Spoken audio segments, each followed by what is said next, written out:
sa pagpapatuloy ng ating istorya. Sa mga sandaling yon, makikita ang mahinahong anyo ng Emperor, bahagyang nakasandal ang kanyang mukha sa palad habang nakaupo sa mariinggol niyang trono, ang buong paligid ay tila nababalot ng mainit at kumikislap na pulang liwanag, worry sumasalamin sa kapangyarihang dumadaloy sa hangin, nang masilayan nito, matalim ang titig ni Yun at sa kanyang isipan ay mariing nagwika, yan ay sheik ng isang cultivator, ipinanganak ang Emperor na may spiritual root. Sa sumunod na tagpo, habang bumabalot ang malamig at banayad na simoy ng umaga, ipinaliwanag ang kahulugan ng sheik, isang pambihirang pakiramdam o kamalayan na ginagamit ng mga cultivator upang makita ang mga bagay na lampas sa karaniwang pandama, gaya ng agos ng enerhiya o maging ang lihim na layunin ng kalaban. Makikita si Yun sa labas, nakatayo sa gilid, habang mariinggol na naglalakad ang mga prinsesa at ang crown prince, tahimik ngunit matatag niya silang binabantayan laban sa anumang panganib. Sa kanyang isip, mariin niyang sinabi, lalo itong naging malinaw nang makilala ko ang mga crown prince at prinsesa, halos lahat ng miyembro ng pamilyang imperial ay mga cultivator na may sheik. Dagdag pa niya, habang nananatiling matalim ang kanyang tingin sa unahan, ngunit wala sa kanila ang tila tunay na bihasa, mas mahina pa sila kaysa sa isang fox. Sa pagpapatuloy, tumambad ang anyo ng crown prince, nakatayo ng tuwid habang ang paligid niya ay nababalutan ng pulang liwanag, muling nagwika si Yun. Gayunpaman, sila ay mga cultivator sa yugto ng Qi Refining, hindi ko maintindihan kung bakit ang isang tulad ko, na isang pickmaster, ang kailangang magbantay sa kanila. Naalala niya ang unang pagkakataon na nasalayan ang Emperor sa loob ng bulwagan, isang alaala na malinaw pa rin sa kanyang isipan. Bukod pa rito, ang aura ng Emperor ay hindi tulad ng sa isang karaniwang cultivator sa unang antas ng Qi Refining, sa lakas na yun, mas makapangyarihan siya kaysa sa buong Shadow Guard na pinagsama-sama. Bahagya siyang yumuko, halos pabulong ngunit puno ng pagtataka, pinananatili niya ba kami rito? Dahil ayaw lang niyang siya mismo ang humarap sa mga assassin? Pagsapit ng gabi, mula sa bubungan ay lumundag ang isang assassin, mariin ang tinig ni Yun habang binibigkas, ang Emperor ang pinakatina-target ng mga assassin sa palasyo, kasunod nito, walang pag-aatubili niyang pinaslang ang assassin, halos gabi-gabi ay may dumarating na assassin, at gabi-gabi, nilalabanan at tinalo ko sila. Habang nakatitig sa malamig na bangkay ng kalaban, malamig din ang kanyang tinig, dapat ba akong matuwa na kahit papaano ay nakakakuha ako ng sapat na pagsasanay sa totoong labanan? Tumindig siya ng tuwid, dahan-daang ibinalik ang espada sa kaluban, habang ang walang buhay na katawan ng assassin ay gumugulong pababa sa bubong. 5 taon ang lumipas sa ganoong paraan, naglilingkod sa Imperial Shadow Guard. Sa panahong yun, makikita si Kim Yang-hun na seryosong nakamasid mula sa bintana sa mga martial artist na masigasig na nagsasanay sa espada. Sa tinig ni Yun, narinig ang kanyang paglalahad. Sa panahong yun, si Kim Yang-hun ay naging pinuno ng Martial Alliance. Bilang bantay ng Emperor, ipinagbawal sa akin ang makipagkita sa pinuno ng Alliance. Ngunit sa kabila ng pagbabawal, makikita silang dalawa ni Kim Yang-hun na magkatabing nakaupo, marangal at payapa, habang magkasalo sa alak at nagbabalik tanaw sa mga nakalipas na araw, ngunit palihim ko siyang nakatagpo, upang mag-inuman at magkumustahan. Nang gabing yun, mula sa labas ay matatanaw ang isang marangyang 300 bahay, nakatindig ng marangal sa ilalim ng mapayapa at malamlam na liwanag ng gabi, tila ba niyayakap ito ng katahimikan, ngunit sa loob ay may ibang kwento, isang kamay ang mahigpit na nakahawak sa espada, at mula rito'y kumikislap at gumuguhit sa hangin ang mga pulang linya ng landas ng atake. Nang masilayan ito, mariing nagwika si Yun sa kanyang isipan, habang seryosong nakamasid sa tanawin sa kanyang harapan, ang pulang linyang yun ang pinakamainam na landas ng atake na maaari niyang gawin laban sa akin. Doon, makikita si Kim Yang-hun na mataimtim na nakaupo, ang kanyang mukha'y payapa ngunit napapalibutan ng mga pulang guhit na tila sumasayaw sa paligid niya. Patuloy na nag-isip si Yun, kapag pumasok ako riyan, tiyak na mapuputol ako sa isang iglap ng matalim na atake ni Kim Yang-hun. Biglang sumiklab ang gulat sa kanyang tinig habang mariing nakatitig sa direksyon ni Kim Yang-hun, hindi, ang tanawing ito'y eksaktong kapareho ng sheik ng isang cultivator. Halos pabulong, ngunit may bigat at lalim ang kanyang tinig, sayang, kung naabot ko lamang ang antas ng Three Flowers Gathering at the Crown, mas marami pa sana akong makikita. Sa ngayon, pag-aaralan ko na lamang ng mabuti ang estadong ito. Sa puntong yun, sa likod ni Kim Yang-hun ay lumitaw ang 5 bilog ng enerhiyang kumikislap sa bughaw na liwanag.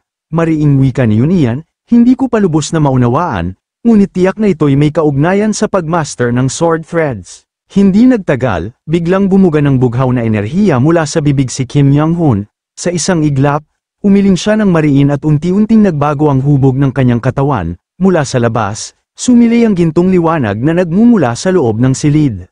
Maya-maya, tumambad si Kim Young-hun sa anyong mas bata, ngunit may matipunong pangangatawan. Masigla niyang sambit, nagbago ang aking katawan.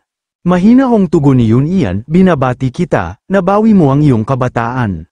Kalmado ang sagot ni Kim Young-hun, oo, ligtas kong naabot ang Ogi Joan. Habang isinusuot ang kanyang kasuutan, idinagdag niya, sayang para sayo. Kung naabot mo ang Three Flowers Gathering at The Crown, Brother So, mas marami ka sanang nakita.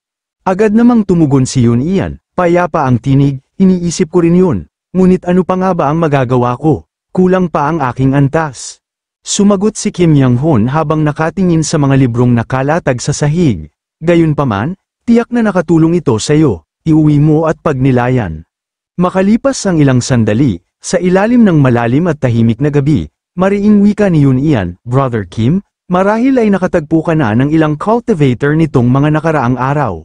Kalmadong tugon ni Kim Young-hun, oo, nakatagpo na ako. Sa puntong ito, makikita sina Yun Ian at Kim Young-hun na magkasabay na naglalakad sa gitna ng gubat sa ilalim ng dilim ng gabi. Mariing wika ni Yun Ian, para sa akin, ang chic na ginagamit nila ay kahawig ng domain na yung nabuo, at may bahid ng tanong sa kanyang tinig, idinagdag niya, sa palagay mo ba, may kaugnayan ang mga ito? Mariing tugon ni Kim Young-hun, may kalmadong ekspresyon habang ang paligid niya ay tila nilalamon ng nag-aalab na pulang liwanag, oo, sa loob ng domain na ito. Pakiramdam ko'y kaya kung makipagsabayan ng pantay sa mga chirify ng cultivator, marahil, ang mga nakarating na sa Ogi Joan ay may pananaw na kahalintulad ng sa mga cultivator. Nang marinig ito, mahina ang wika ni Yun Ian, naiintindihan ko, ngunit sa kanyang isipan ay lihim na nagbulong, tama ang hinala ko, ang mga martial artist na nasa Ogi Joan ay may kakayahang mag-cultivate tulad nila. Dagdag pa niya, kumikislap ang determinasyon sa kanyang mga mata. Kung paanong magkaiba ang nakikita ng isang first-rate master at isang peak master, tiyak na ang agwat sa pagitan ng Peak Realm at Ogi Joan ay lampas sa imahinasyon. Ang mga nakita ko ngayon ay magiging gabay ko kapag ako'y umakyat sa Ogi Joan. Mula sa labas, matatanaw ang palasyo ng Emperor, Maringle at mahigpit na binabantayan ng mga gwardiyang nakapwesto sa bawat sulok.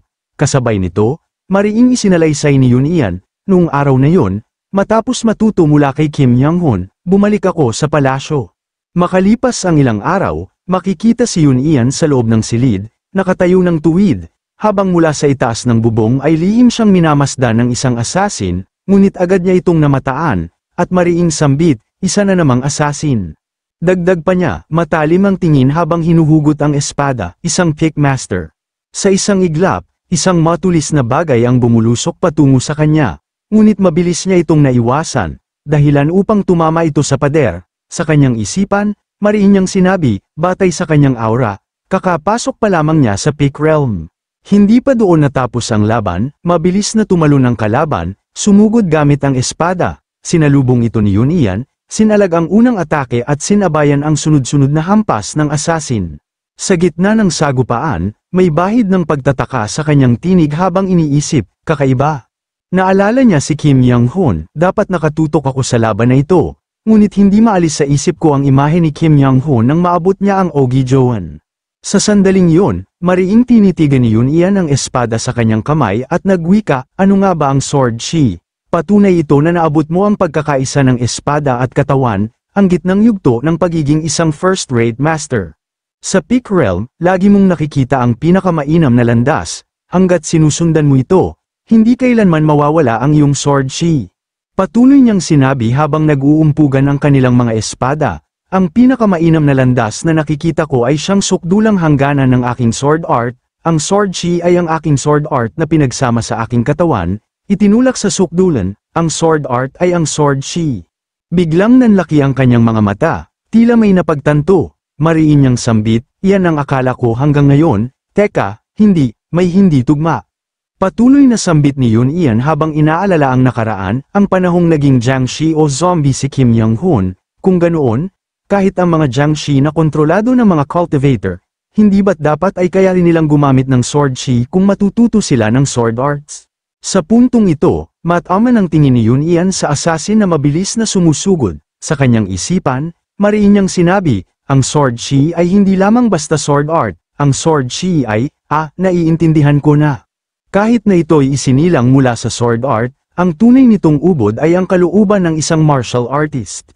Dagdag pa niya, may matatag na apoy sa kanyang tinig, ang mga pulang at bughaw na linyang yun ay hindi lamang mga landas ng atake o layunin ng kalaban, yan ay mismong kalooban ng mandirigma, ang direksyon ng kanilang hangarin. Sa sandaling yun, mahigpit niyang hinawakan ang espada at inilahad, nang maunawaan ko yun, may kakaibang pakiramdam na damaloy sa kamay na may hawak ng aking espada, para bang may mga ugat ng dugo na sumibol mula sa talim at bumaon sa aking balat.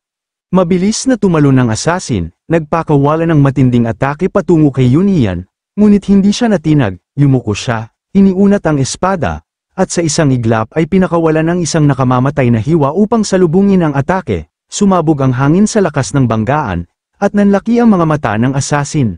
Hindi nagtagal, sa tindi ng tama, nabasag ang maskara ng assassin at lumantad ang mukha nito, isang babae. Ngunit hindi pa doon nagtapos si Yun Ian, mabilis siyang nagpakawala ng isa pang mabagsik na atake, dahilan upang mapalipad ang babae ng ilang metro at bumagsak ng malakas sa sahig. Ibinaba ni Yun Ian ang kanyang tingin, malamig ang tinig, hindi pa ito ang katapusan. Dagdag pa niya, habang nagliliwanag sa bughaw na enerhiya ang kanyang espada, kung patuloy kong ibubuhos ang sword intent dito. Samantala, ang babaeng assassin ay sugatan, nakaupo sa sahig at pilit na bumabangon, hinarap siya ni Yun Ian at malamig na wika, kung gayon, maaari ko itong isakatuparan sa realidad, sword threads, dagdag pa niya, taas noo at matatag, makalipas ang 10 taon mula nang marating ko ang Peak Realm, umangat ako sa gitnang yugto nito at sa wakas ay ganap na nakamit.